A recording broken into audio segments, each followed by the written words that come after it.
नमस्कार। आज मैं जाने माने पहचाने हुए चेहरे से मिलाने वाली हूँ, तो मैं आपको मिला रही हूँ श्रीमती अनीता छेत्री जी से। नमस्कार अनीता जी। सभी को नमस्कार। मैं भी अनीता छेत्री, इधर हमारे अनीता छेत्री, और बहुत खुशी हो रही है आज मुझे अनीता जी से मिल करके। और अपने विषय में मैं बता दूं, मैं एक समाज सेविका हूं और मैं एक फॉर्मर मीडिया कर्मी भी रह चुकी हूं। और कुछ ही दिन हुए हैं, एक व्यवसाय भी मैंने शुरू किया है, एक रेस्टोरेंट का बिजनेस मैंने शुरू किया है।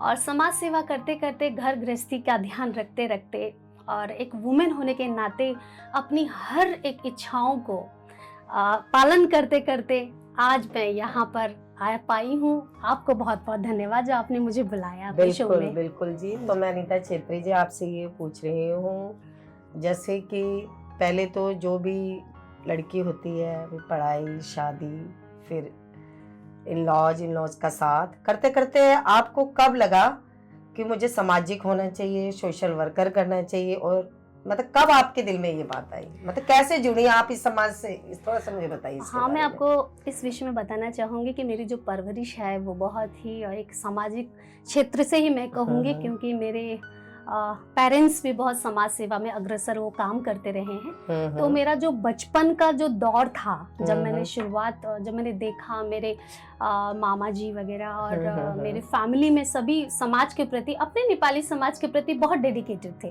और हम जिस जगह पे रहते थे वहाँ पर हिंदी भाषी लोगों का, वहाँ पे एक सिंगल घर नेपाली का था। वहाँ पे हमारा घर था।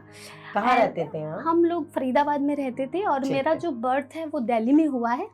तो पापा कमर्शियल ऑफिसर थे, उन्होंने बाद में फरीदाबाद में घर लिया और वहाँ पे मेरी परवरिश हुई। और सबसे बड़ी बात है कि वहाँ पे कैसा माहौल था मैं आपको बताती हूँ। वहाँ पे जाट, गुजर, हरियाणा, अच्छा।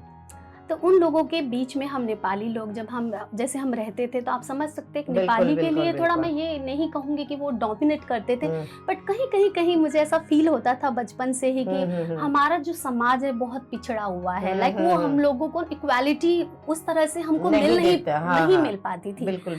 तो मुझे लगता था कि वी आर नेपाली और हम लोग बहुत हाई एजुकेटेड भी हैं। मेरे पापा खुद कमर्शियल ऑफिसर, मैं एक कमर्शियल ऑफिसर की बेटी हूँ। तो फिर मुझे लगता था कि क्यों आखिर हम लोग इतने पीछे क्यों हैं? तो जब कभी कभी मैं किसी भी नेपाली को कहीं पर भी डोमिनेट करते हुए मैं ही देखा करते थे, जैसे होटल बिजनेस में मैं जहीं वेटर बच्चों को देखती थी, उनके साथ अभद्र व्यवहार होता था, या हमारी कोई नेपाली लड़की कहीं फंस जाती थी तो हमको सुनने में आता था कि यहाँ पे हमारी कोई बहन है, बच्ची है 12-13 साल की, वो कहीं फंस गई है। चाहे वो प्रोस्टिट्यूशन हो या फिर वो किसी भी ह्यूमन ट्रैफिकिंग में वो, मतलब वो फंस गई है। तो मुझे लगा करता था कि ऐसा क्यों हमारे ही मतलब समाज के बच्चों के साथ ऐसा क्यों हो रहा है। तो वो एक क्वेश्चन मेरे दिमाग में बचपन से था।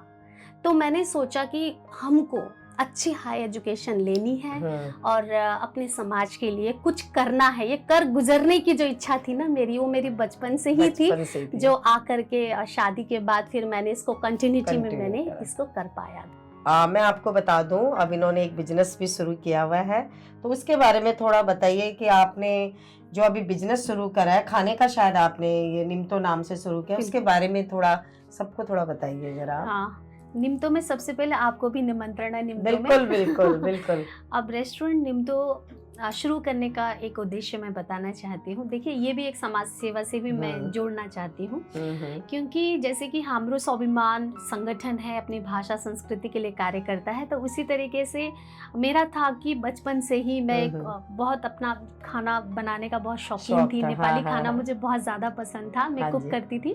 तो ये शौक अभी मेरा बिजनेस में मैं लेकर आ गई, पर इसको भी मैंने समाज सेवा से जोड़ दिया है। कैसे? क्योंकि मैं मेरे दिमाग में ये था कि जिस प्रकार से समाज के क्षेत्र में काम करते करते जब हम अपनी भाषा को, अपने कल्चर को, अपनी संस्कृति को हम प्रमोट करें, क्यों ना अपने भोजन को भी हम प्रमोट करें। बहुत अच्छी बात है ना।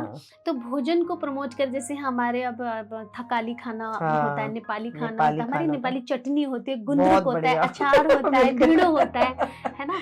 तो जैसे अब गुजराती थाली, पंजाबी थाली है ना, तो क्यों नहीं तो नेपाली थाली है ना। बिल्कुल। तो नाम में निम्तो रखने का एक उद्देश्य ये था कि कई लोग मुझसे प्रश्न करते हैं कि निमंत्रण का अर्थ क्या होता है। तो फिर जब हम उनको बताते हैं कि निमंत्रण का अर्थ निमंत्रण होता है, इनविटेशन होता है, तो हमारा जो निमंत्रण नेपाली वर्ड भी प्रमोट हो रहा है। तो ये प्रमोशन मुझे अपने नेपाली समाज को बढ़ाने के लिए ही मैंने ये बिजनेस शुरू किया है, और आपके आशीर्वाद से बहुत अच्छा रिस्पांस भी मिल रहा है। अब हमारे कंपनीज में भी खाना मतलब जाने लग गया है, हमारे निमंत्रण का खाना हम लोग भेज रहे हैं और वो बहुत पसंद कर रहे हैं। तो देखो अनीता जी ने कितना अच्छा काम किया है, और अपने कल्चर को ये चाहती हैं कि किसी तरीके से भी मैं इसको प्रमोट करूं।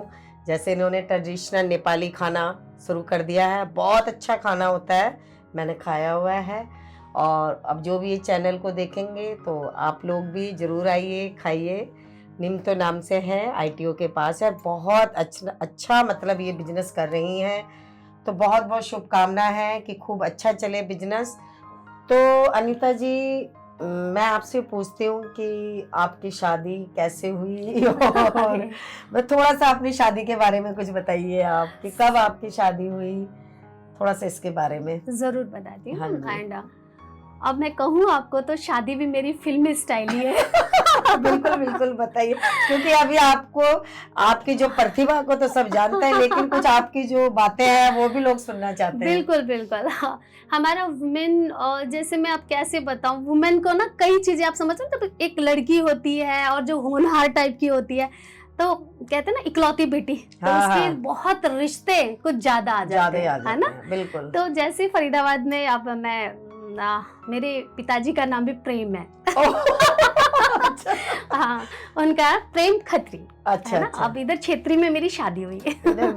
ये भी एक रीजन है, बिकॉज मैं अपने पापा को रोल मॉडल मानती हूँ, और मुझे लगता है कि मेरे पापा, सबको बेटियों को लगता है कि उनके पापा वर्ल्ड के सबसे बेस्ट पापा। मुझे लगता है कि मेरे वर्ल्ड के बेस्टेस्ट पापा हैं, बिकॉज मैं लाइफ में कभी मैंने कोई दोस्त नहीं बनाया। मुझे मेरे फादर में सब कुछ, मुझे मेरे फादर लगते थे। तो मैं जब भी हंसी मजाक होता था, बात होती थी, तो मैं पापा से कहती थी, पापा अब मैं ना आप जैसे ही बंदे से शादी करूंगी। पर ये नहीं कहते थे कि प्रेमी नाम होगा।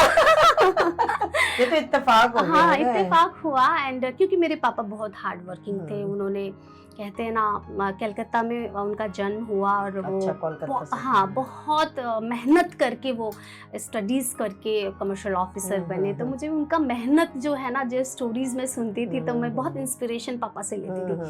एंड वो ड्रिंक नहीं करते थे, और मतलब कोई ऐसी गलत आदत नहीं, बस समाज के लिए जब भी नीड होती थी ना, तो फट से पापा आगे आ जाते थे। तो ऐसा ही हुआ। तो प्रेम छेत्री जी, इनके विषय में मैं क्या कहूँ। अब रिश्ता आया था, मैं उस समय बीकॉम फाइनल ईयर में थी, 19 ईयर्स ओल्ड थी मैं उस समय। एंड फरीदाबाद वो पहली बार आए थे मुझे देखने के लिए, 2004 की बात है ये।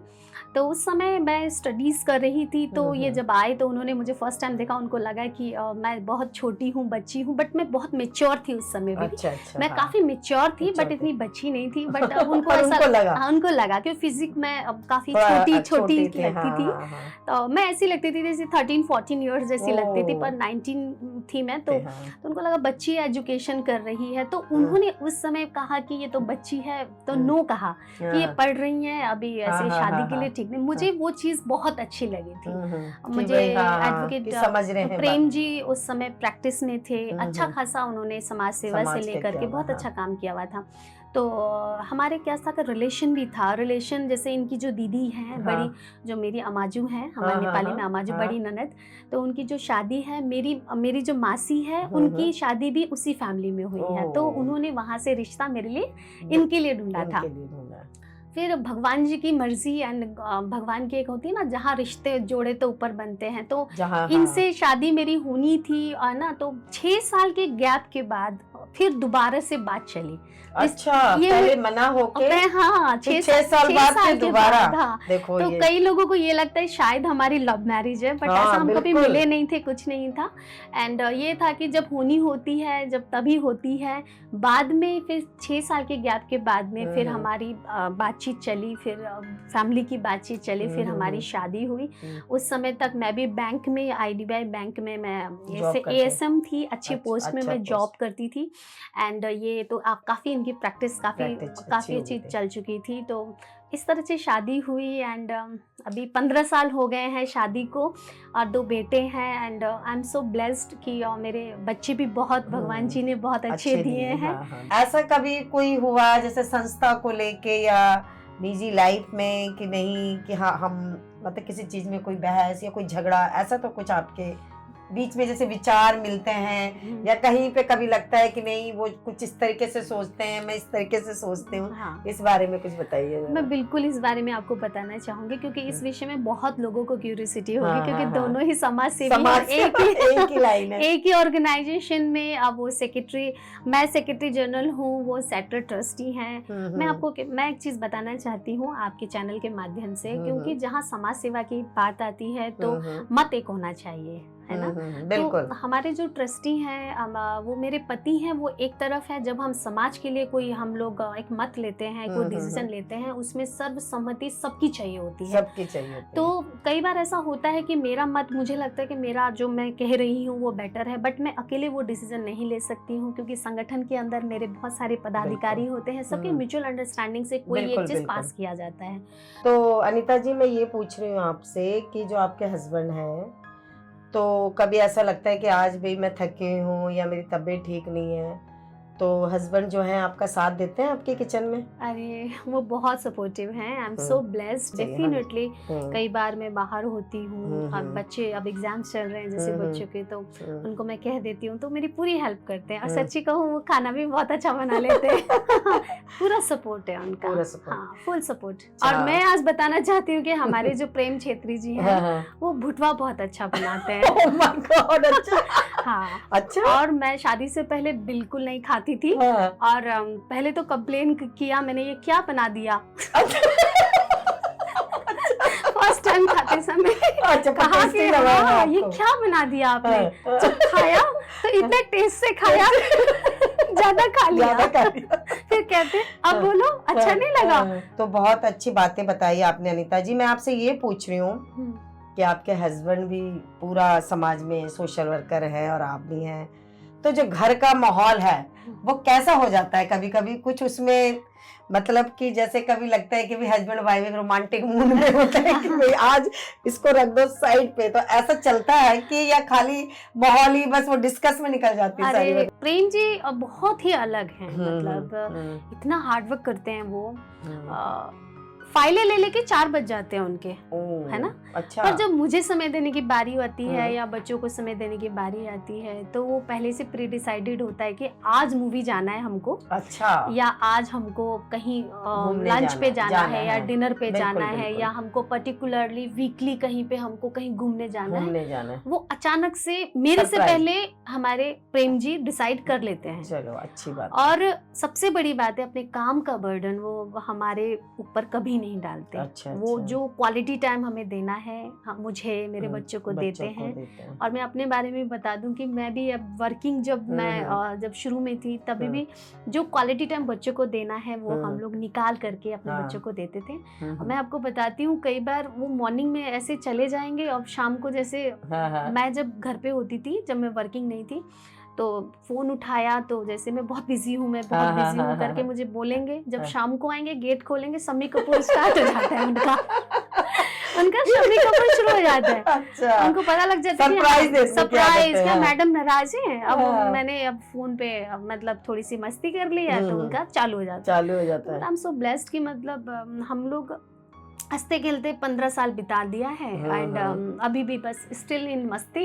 बिल्कुल, और बिल्कुल। अच्छा है लाइफ। तो अनीता जी ने बताया कि प्रेम छेत्री जी घर में भी जो अपना क्वालिटी टाइम है वो पूरा बिताते हैं अच्छे तरीके से, और ये समाज के लिए बहुत अच्छा मैसेज है कि काम तो हमें करना ही है, लेकिन साथ साथ जो एक हस्बैंड है उनको, जो वाइफ होती है उसे हस्बैंड की मतलब लगता है उसे कि मेरे हस्बैंड आए तो जो काम का बोझ है वो घर में लेके ना आए, बच्चे के ऊपर अपना कोई गुस्सा ना निकालें।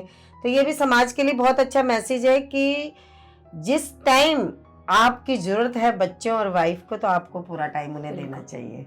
और मेरी तरफ से शुभकामनाएं हैं आपको। धन्यवाद बहुत जी, बहुत धन्यवाद। कि आपका चैनल हाँ जी, आगे बहुत ग्रो करें और बिल्कुल, आप भी thank बहुत you, इंस्पिरेशन है सबके लिए। थैंक यू जी। मेरी तरफ से, मेरे संगठन की तरफ से, मेरी फैमिली की तरफ से आपको बहुत सारी ढेरों सारी शुभकामनाएं। नमस्कार। नमस्कार।